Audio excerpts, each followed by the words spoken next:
Assalamualaikum warahmatullahi wabarakatuh. Perkenalkan Ibu, nama saya Nanda Irti Ulfiana dari kelas MJ702.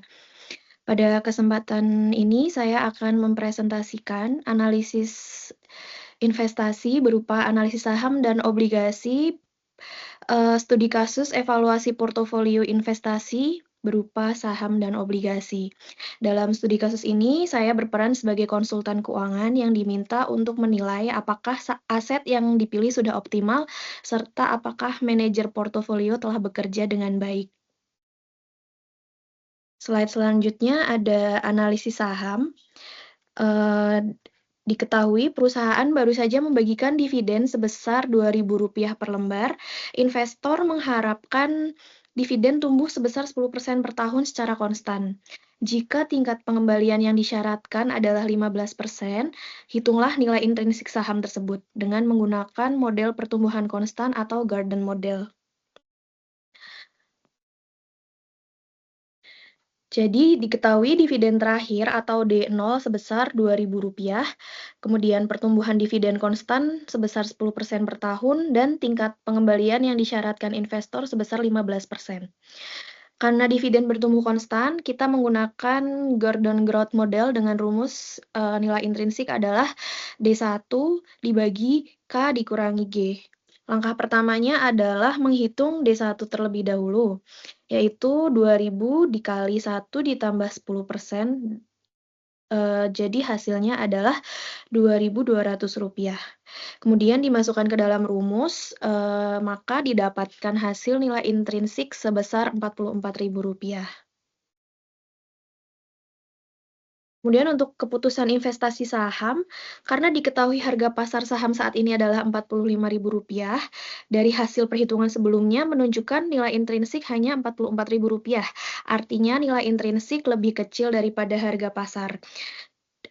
Dari situ dapat diambil kesimpulan bahwa saham berada dalam kondisi overvalued atau dihargai lebih mahal dari harga wajarnya.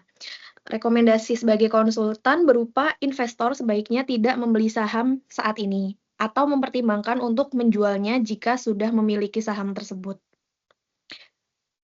Kemudian selanjutnya ada analisis obligasi.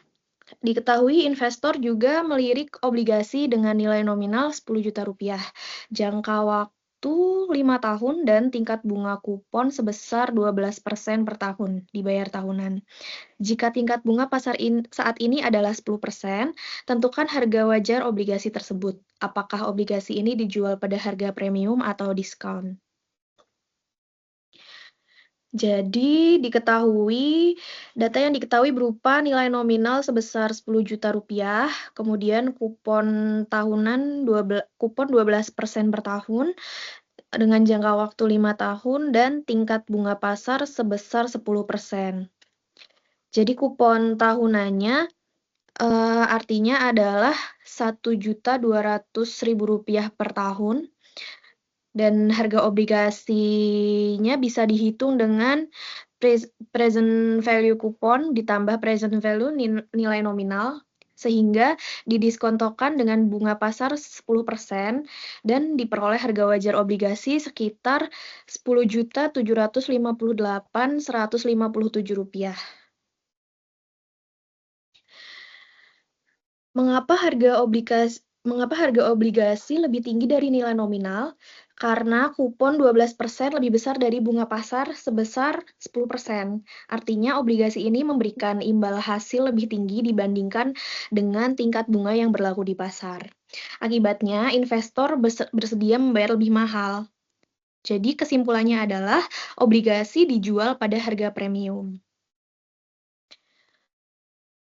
Kemudian untuk selanjutnya ada evaluasi kinerja portofolio. Sekarang kita evaluasi portofolio A. Data yang tersedia berupa return portofolio 18%, return bebas risiko 6%, beta portofolio 1,2 dengan standar deviasi 20%, dan return market 14%. Untuk menilai kerja, kita menggunakan dua indikator, yaitu yang pertama indeks Sharpe dan indeks Jensen atau Alpha. Untuk penghitungan Sharpe ratio adalah, seperti di slide, RP min RF dibagi dengan standar deviasi. Jadi didapatkan sebesar 0,60. Nilai Sharpe sebesar 0,60 ini menunjukkan bahwa portofolio memberikan excess return yang cukup baik dibandingkan total risiko yang ditanggung. Semakin tinggi Sharpe ratio, maka semakin efisien portofolio tersebut. Selanjutnya, perhitungan dengan menggunakan indeks Jensen atau alfa. Rumusnya adalah yang ada di slide dan menghasilkan hasil indeks Jensen ini sebesar 2,40%. Alfa positif sebesar 2,4% menunjukkan bahwa portofolio menghasilkan return di atas yang seharusnya menurut CAPM. Artinya, manajer investasi berhasil mengalahkan pasar. Sebagai penutup, saham PT Maju Bersama dinilai overvalued karena harga pasar lebih tinggi dari nilai intrinsik. Kemudian yang selanjutnya, obligasi dijual pada harga premium karena kupon lebih tinggi dari bunga pasar. Dan yang terakhir, portofolio A menunjukkan kinerja yang baik, terbukti dari indeks Sharpe positif dan Jensen Alpha positif. Maka kesimpulannya adalah manajer investasi telah bekerja dengan baik dalam mengelola portofolio. Demikian presentasi yang dapat saya sampaikan. Terima kasih. Wassalamualaikum warahmatullahi wabarakatuh.